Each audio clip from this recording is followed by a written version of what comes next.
Bismillahirrahmanirrahim. Assalamualaikum warahmatullahi wabarakatuh. Hamdan wa syukrulillah.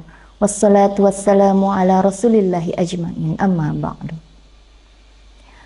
Dikisahkan di Tarim, Yaman, terdapat satu pesantren yang terkenal bernama Rubat Tarim.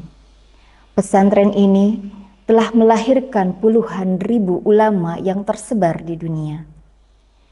Di sana, para santri diajarkan berbagai ilmu, khususnya ilmu fikih sebagai keunggulannya. Al-Kisah, di pesantren itu ada seorang santri yang menetap selama 13 tahun bersama Habib Abdullah bin Umar Asy-Syatiri. Sebut saja namanya si Fulan. Dia sangat cerdas dan kuat hafalannya. Dia juga tangkas, rajin, dan mempunyai capaian derajat mufti karena saking pintarnya.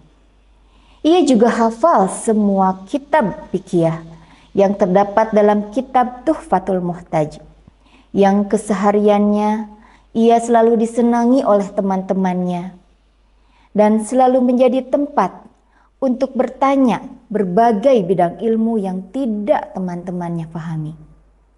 Hampir 13 tahun sudah menjadi santri Rubat. Tentu saja dipastikan kapasitasnya sebagai seorang santri seperti imam besar, saking pintarnya dan pandainya. Namanya pun tersohor hingga keluar pesantren. Bahkan ia termasuk calon ulama besar berikutnya. Hingga setan pun mengelabui si Fulan. Ia pun merasa orang yang paling alim dan yang paling pandai adalah dirinya. Bahkan ia merasa sejajar dengan gurunya. Tidak cukup sampai di situ. Ia pun dengan tidak beradabnya berani memanggil gurunya dengan sebutan Ya Abdullah atau Wahai Abdullah. Na'udzubillahi min zalik. Suatu hari si Fulan pergi dari pesantren untuk mengisi ceramah di madrasah Ribat, yaitu sebutan untuk pengajian rutin di Ribat Tarim, tanpa meminta izin dari gurunya terlebih dahulu. Suatu ketika gurunya pun bertanya-tanya, kemana si Fulan? Biasanya dia selalu ada di depan dan selalu duduk paling depan. Namun sebagian murid-muridnya berkata bahwa Fulan sedang berdakwah di kota Mukalla. Dengan perasaan kecewa, guru pun bertanya sekali lagi, apakah dia izin kepadaku?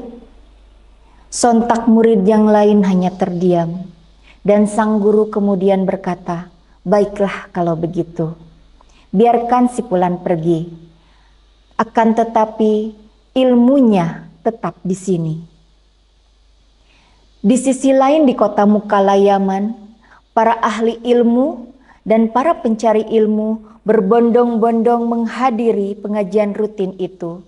Dan semua mendengar bahwa si Fulan, santri yang paling senior di Rubat Tarim, akan mengisi ceramah di Masjid Baumar Mukalla Muqaddim.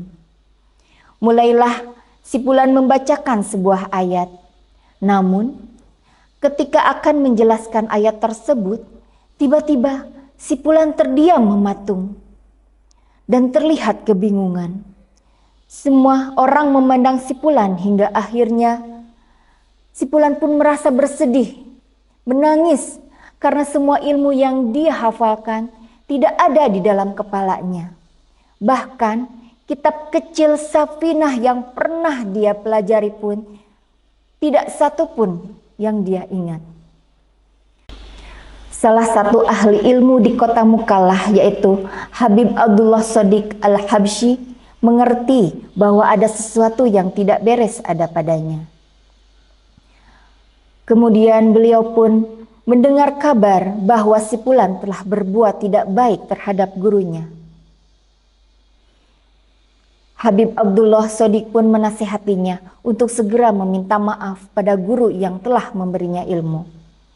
Memang sudah dikuasai oleh setan Ia pun enggan untuk meminta maaf kepada gurunya. Dan hidupnya pun bertambah tragis.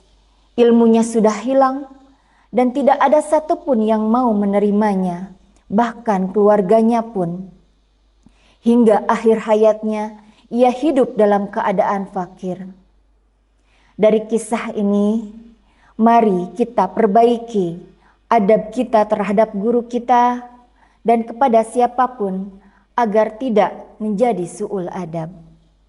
Imam An-Nawawi berkata, seyogyanya bagi seorang pelajar bertawadu atau merendahkan hatinya kepada gurunya dan menjaga tata krama ketika bersamanya.